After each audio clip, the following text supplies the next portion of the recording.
In this video, I'm going to show you a general workflow template for using RStudio with this course LAI 596.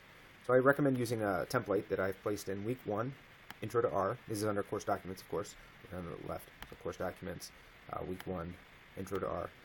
And at the bottom, you'll see the template right here, 596 workflow template. Download it. That is a zip file. And however on your operating system you unzip things, I would suggest you unzip them and take them to a place where you can find them. Okay.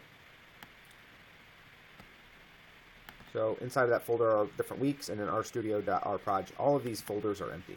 And it's up to you how you want to arrange whatever in there. So for instance, you may want to, in week 1, make a folder called Intro to R. And the way you'll operate out of that then is you'll put scripts in there. So let's go back up online. Let's find a script. Let's go to course documents week 1. Let's do an Intro to R. And let's pull down the video here, or the R script for Intro to R that goes with this video. So typically you'd normally watch the video and download the script at the same time and kind of work them together. And then you'd follow up with this kind of like a homework self-assessment, and there's a PDF in there that you can work through, and if you get stuck or you want to check your answers, then use the answer key. Anyhow, so we downloaded a, let's see, I have a typo, Intro to R. So I downloaded that .R script in my downloads. Let's go to it, and there it is, Intro to R. And I'm going to go ahead and place that into that directory.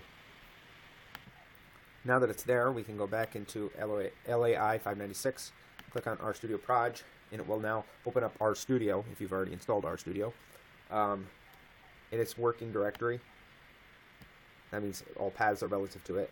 You can see what it is, get WD, and it's that LAI 596 folder, right? You can see over here on the right tab all of our folders, week 1 through week 6.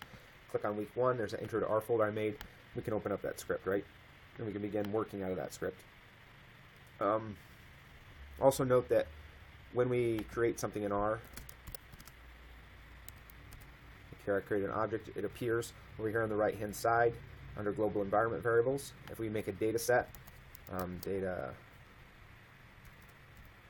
let's do load a library quickly, library dplyr. And if you're not getting this, that's okay, there's an intro video to help you with this.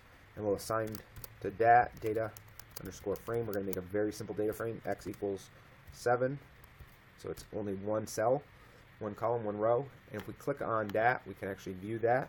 I clicked up here on the upper right because it's a variable or a data set that I created. You can see down here on the lower left, it created a data set, or opened that data set and allowed me to view it. Okay.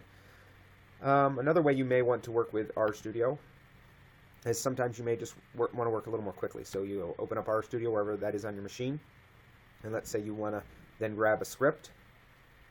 So you click File, New File, RScript, up there on the top, and then wherever your script is, I guess we already downloaded it. So we open that up, and we could Control A, Control C, or Command if you're on a Mac. We could paste that in. Another approach to getting a script into the console is File, Open File, and navigate to wherever that file is on your system. Mine will be in Downloads, Intro to R, and you'll see it just opened it up down there. So there's a couple different ways that you can interact with R and scripts in RStudio. This will help with workflow and managing your projects. I recommend you use the template, download it, and manage different content under different weeks.